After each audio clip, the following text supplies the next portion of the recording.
Today, we're taking a look at the top 25 other sports sales on eBay for February 2025. It's ranged from about $1,500 all the way up to $20,000, and we're covering a variety of sports ranging from football, soccer to surfing, wrestling, boxing, and much more. So, this out of the way, let's take a look at some sales. All right, let's jump into our list. First, though, rules: no Big Four sports, 2000 or earlier. Wrestling, I consider a sport. No duplicate cards, autos, or variants are fine. And then graded and raw cards are acceptable for this series. So we're going to jump into our first card, which is a 1981 Collector's Cab of Andre the Giant. A few things that are kind of interesting on this card. Number one, I've never seen this before. I am familiar with some of Andre's earlier cards, especially some stuff out of Japan, but I'm not too familiar with this one. And I also, full transparency, I'm not a wrestling expert by any means. But what I do see in the bottom right is 1983, but this is labeled an 81. Is this a case where PSA got the wrong year on the card, or is this actually 81 card? They have printed 83 for some reason there. If you're more familiar, please let me know on this. This card over here did sell for $1,450. Up next, we have a 1982 Wrestling All-Stars of Hulk Hogan. This is an on-card autograph someone got post-release. Now, Hogan does sign this card quite a bit. Back when we did the wrestling series, this card was featured almost in every single video, signed and unsigned. And shocker, there's one of these in the video that are unsigned a little bit later on.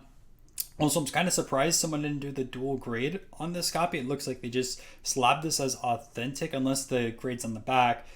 Because the card does look pretty nice, at least from here. Obviously, I'm not inspecting the eBay listing or zooming in, but at least looks like a 5+, right? And the autograph looks fairly clean. This copy over here sold for $1,475. Also, if you still want a Hogan autograph, he does sign quite a bit, so it's not a super tough one to get.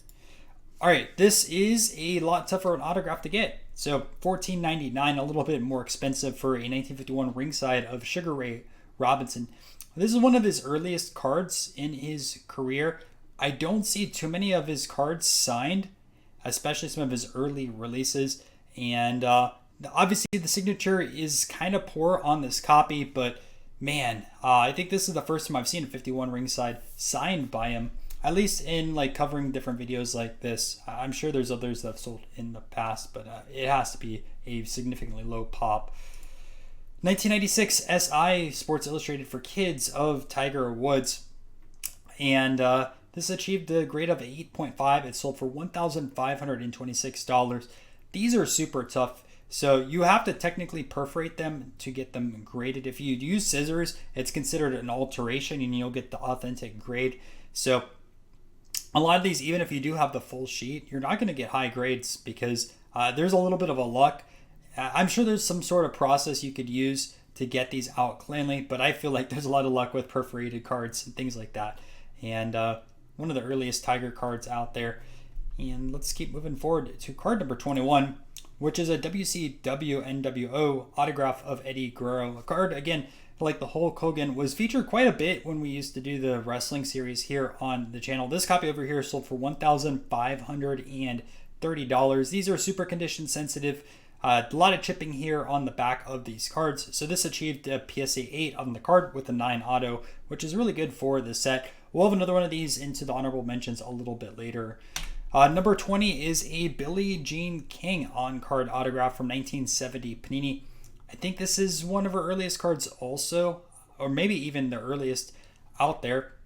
This one sold for $1,700. The card itself has a 6. The autograph has achieved the 10 grade.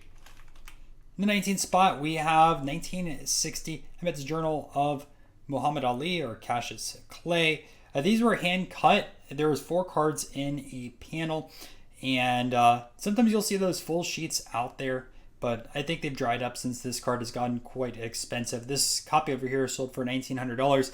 It looks like a very clean 3. I'm kind of surprised this got a 3, unless there's some creases or something that I'm not seeing. The corners look really sharp. Yeah, it's odd to me this got the 3 grade. 1971 Barrett Jack Nicklaus. This sold for $2,125. These cards have been on fire. Going back even 2 years ago, you could get an 8 for about $1,000. Personally, in my PC, I have a SGC 8 that I paid under $1,000 for. That was about 2 years ago. And yeah, typically I would say a 7's like a $1,200 to $1,600 card, but this one sold for $2,125. So we have a 1958 Remington of Pele on here, an on-card autograph here at the very top. This one achieved a PSA 3 grade with an auto being a 10. It sold for $2,126. A 1987 Panini Super Sport of Mike Tyson. There's a few different releases with the same exact image. There's the UK release as well as the Italian. I believe there may be a third one, but I'm blanking right now. The other ones are out of 1986. This one is an 87, and it sold for $2,175 in the PSA 8 grade.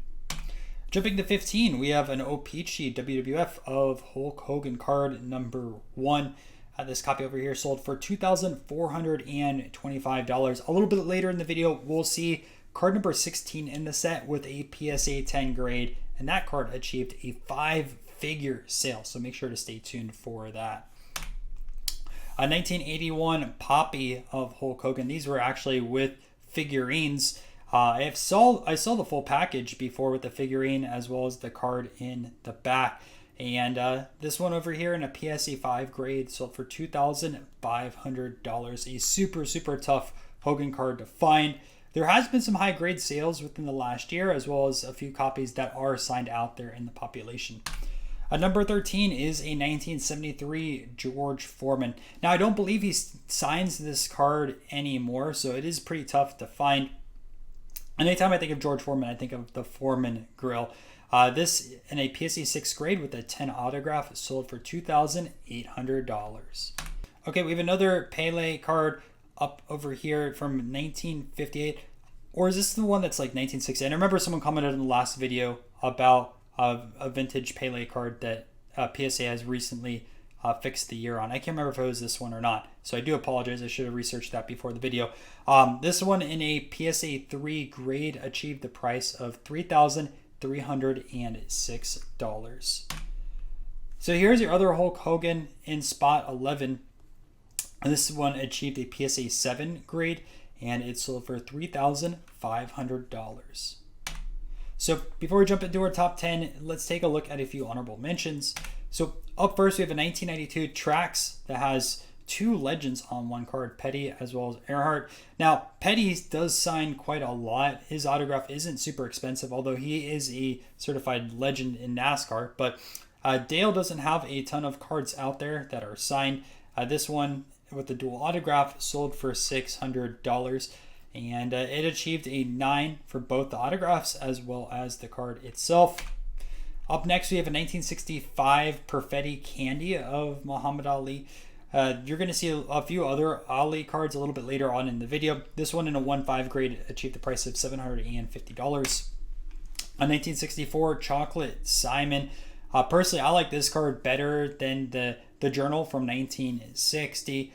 And this copy over here sold for $800. Most of these you'll find are probably anywhere from the 1 to 2 grade because you'll see a ton of paper loss. A lot of these were pasted into albums and then removed a little bit later on. Super, super tough card to find, by the way. 1958 Swedish Record and a PSA 5.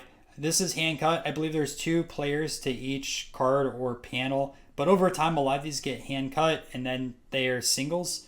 Not exactly sure why that's been allowed, but regardless, this copy over here sold for $850. A 1985 Panini Apollo Maldini and a PSA 9 grade.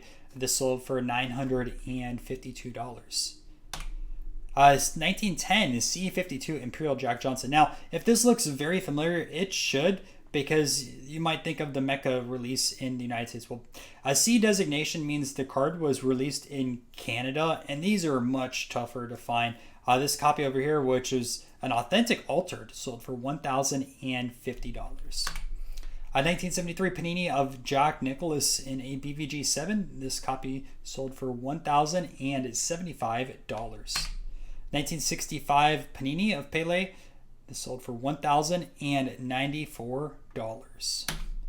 Here's your other 1998 Topps WCW NWO autograph, Chris Benoit. This one sold over here raw for $1,100. Another Dale Earnhardt card, 1988 Max Charlotte. This is a PSA 10 grade. It sold for $1,350. And our first other sports video, I believe there was one of these that were numbered. I can't remember the exact numbering on that, but make sure to check out the other video if you want to learn a little bit more about it. We have a 1985 wrestling stickers uncut sheet. I actually really like the art behind this with the uncut sheet, and it sold for $1,850. So now let's jump into our top 10. And we're going to start off with another 1982 Wrestling All-Star of Ric Flair. Again, another autograph that you could get at shows still or through private signings. Now, the autograph is authentic. I assume it's just because of this streakiness over here on that side of things. But the card looks really nice. It got the 8 grade. And together, this sold for $3,551. Number 9, we have a 1979 Panini of Diego Maradona. And this one sold for $4,000 in a PSA 8 grade. 1987 Astro Boys of Kelly Slater, a super tough card to find, as well as even getting in high grade. I do believe though there were some 9s that also sold, so make sure to check eBay comps for that side of things to see what those go for. But this 10 sold for almost $4,500. 1998 WWF Wrestling The Rock autograph in a 9 grade, which is really impressive. A lot of these you'll find in 7s, 6s, 8s. This one sold slightly under $5,000. 1965 Lampo of Muhammad Ali. I believe, at least doing a little bit of research on this, this is one of the first major pack issue releases of Ali out there, which is why it's so expensive. This copy over here, like The Rock, sold essentially for $5,000. 1984 scratch and play of a Senna in a 7.5 grade. Again, these are super condition sensitive, as mentioned last month's video. And this 7.5 sold for $5,000. At number 4, we have a 2000 Upper Deck Ali training worn gloves, as well as an autograph here at the bottom of the card. This is hand numbered as well, I believe out of 70. This copy sold for $5,500 and achieved a BGS 9.5 gem mint grade. Number 3 is a 1966 Panini of Cassius Clay Muhammad Ali in a astounding 9 grade. Sold for $6,500. Number 2, we have a 1951 ringside, and we got the panel over here. Now, the boxer that makes this card worthwhile is Rocky Marciano. Even solo, this card is quite pricey when you get to the 8 grade. I'm curious how much the solo card goes for an 8 in comparison to this panel. And regardless, this over here sold for $9,600. And lastly, the 1985 O-Pee-Chee WWF card number 16 of Hogan in a PSA 10 grade. I saw this posted all over Twitter.